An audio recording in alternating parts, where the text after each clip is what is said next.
बस उन्हें देखता रह गया और अपनी नजरें हटा न सका। उसने पूछा, आप लोग कौन हैं और इस वक्त इस वीराने में क्या कर रही हैं? लड़कियों ने जवाब दिया, हम रास्ता भटक गई हैं। हम बनारस जा रही थी लेकिन रास्ता खो बैठे। हमें अपने घर में एक रात गुजारने दें, सुबह होते ही हम रवाना हो जाएंगे। साधु उन्हें देखकर मदहोश हो गया था। उसने कहा, अंदर आ जाइए। लड़कियां घर में दाखिल हुईं। साधु ने उन्हें घर का एक कोना दिखाया और कहा, यहाँ सो जाइए। दोनों लड़कियां वहाँ लेट गईं और सो गईं। रात के आखिरी पहर में राधा को महसूस हुआ कि कोई उसके पास खड़ा है। जैसे ही उसने आंखें हल्की सी खोली, उसने देखा कि साधु उसे अजीब नजरों से घूर रहा है। राधा एक झटके से उठ बैठी और बोली, क्या हुआ? तुम यहाँ क्या कर रहे हो? साधु ने कहा, कुछ नहीं, तुम्हें ठंड लग रही होगी इसलिए चादर देने आया था। राधा और मीरा शुक्रिया अदा करके जाने लगी तो साधु ने कहा, कहाँ जा रही हो?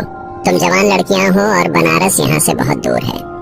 आज की रात और रुक जाओ, मैं तुम्हारे जाने का कोई इंतजाम कर दूंगा। लड़कियों ने कहा, नहीं, हमें जाना है। तब साधु उनके करीब आया। राधा का हाथ पकड़ते हुए बोला, बस एक रात और रुक जाओ। राधा ने गुस्से से हाथ छुड़ाया और कहा, क्या मतलब? साधु ने दूर हटते हुए कहा, मैं तुम्हारे जाने का इंतजाम करवा दूंगा। वह अभी भी उन्हें अजीब नजरों से देख रहा था, जैसे उसके दिल में कोई चाल चल रही हो।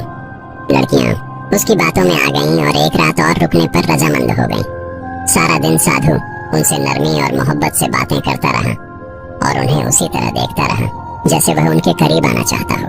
रात हुई, लड़कियां कोने में अपने बिस्तर पर लेट गईं। साधु चुपके से उठा और धीमे कदमों से लड़कियों की तरफ बढ़ा। वह काफी देर तक उन्हें देखता रहा।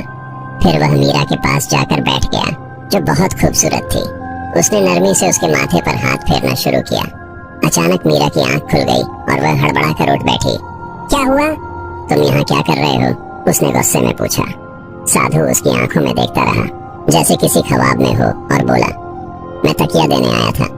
तुम बिना सिरहाने लेटी हो, तुम्हारी गर्दन में दर्द हो जाएगा। मीरा ने तकिया लिया, नाराजगी से मुंह फेरा और कहा, चलो यहाँ से। साधु अपने बिस्तर पर लौट गया। रात को वह अपने आप से बातें करने लगा। सुबह ये लड़कियां चली जाएंगी, आज मेरा आखिरी मौका था। लेकिन वह भी चला गया। फिर उसने खुद से कहा, नहीं, मैं उन्हें यूं ही नहीं जाने दूंगा, कोई ना कोई जतन लगाना होगा। इन्हीं सोचों में डूबा साधु आखिरकार सो गया। सुबह लड़कियों ने कहा, हमारे जाने का कोई इंतजाम हुआ? साधु ने नरम आवाज में कहा, अभी तुम्हारे जाने का कोई इंतजाम नहीं हो पाया। उम्मीद है कल एक काफिला यहाँ से बनारस की तरफ जाएगा। लड़कियों ने जब काफिला सुना तो कुछ इत्मीनान हुआ। उन्होंने एक दूसरे को देखकर कहा, चलो कल काफिले के साथ निकल जाएंगे, आज की रात और रुकते हैं। साधु यह सुनकर दिल ही दिल में बहुत खुश हुआ।